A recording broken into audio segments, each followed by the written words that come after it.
Hello বন্ধুরা, আমি হলাম সাহেলি। তো আমার নতুন একটা ব্লগে তোমাদের ওয়েলকাম। তো আমার খুব মোটামুটি পাপড়ি চাট খেতে ইচ্ছা করছিলো, তো আমি আমার হাজব্যান্ডকে ফোন করলাম, করে বললাম দেখো যাবে পাপড়ি চাট খেতে। বলে ঠিক আছে, এই ফোনে কথা বলছি, বলে চলো রেডি হয়ে নাও। এই তারপরে আমরা বলছে ঠিক আছে চলো। তারপরেই আমরা বেরিয়ে গেলাম, আমাদের পাড়ার রাস্তা থেকে যাচ্ছি। তো এই যাচ্ছি, যেতে যেতে আর কি কত রকম কথা হচ্ছে।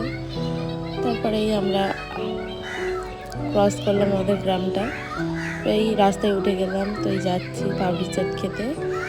তো তারপরে ভিডিওর ফুটেজ নিচ্ছিলাম একটু, আমি এই যে দেখতেই পাচ্ছ ভিউটা নিচ্ছিলাম। তারপরে আমরা ট্রেনস পার হয়ে গেলাম। তো তারপরেই যাচ্ছি। তা অনেক দিন রাত্রে বেরানো হয় না, তো এই বললাম যে চলো একটু ঘুরে আসি, তাই এই যাচ্ছি। আর আমার মেয়েকে ঘুম পাড়িয়ে রেখে এসেছিলাম। তো এই যে যাচ্ছি, যেতে যেতে কত রকম গল্প হচ্ছে, কথা হচ্ছে যে এখন দোকান খোলা থাকবে কি থাকবে না, এখন পাপড়ি চাট পাওয়া যাবে কি যাবে না। তারপরে একটু তোমাদের হাই করে দিল। তারপরে যাচ্ছি, ভিউটা নাও কেমন লাগছে দেখো।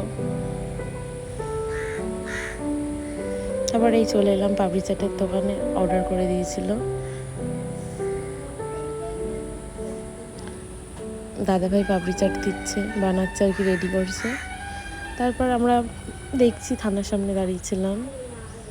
তো এই যে দিয়ে দিল পাপড়ি চাট আমাদের। তো আমরা এবারে খাওয়া শুরু করে দেবো। দেখো কেমন লাগছে, টেস্টি টেস্টি, ইয়াম্মি ইয়াম্মি। তো এই খাচ্ছি আমি। তো আমরা বললাম চলো একটু বসে খাই, পাশে এক জায়গা ছিল, তো এই বসে আর কি খাওয়া হচ্ছে। অনেক দিন ধরেই যাবো ভাবছিলাম পাপড়ি চাট খেতে, তো চলেই গেলাম ফাইনালি। তারপরে আমি খাচ্ছি, আমার স্বামী খাচ্ছে। তারপর আর কি খাওয়া হয়ে গেল, বাড়ির পথে চলে এলাম। কলেজের সামনে থেকে যাচ্ছিলাম, দেখছিলাম কলেজটা কেমন, আগের থেকে অনেক উন্নতি হয়েছে, লাইট টাইটগুলো বেশি লাগিয়ে অনেক ভালো লাগছে। তো তারপরেই আমাদের গ্রামের রাস্তায় ঢুকে গেলাম, বাড়িতে চলে এলাম।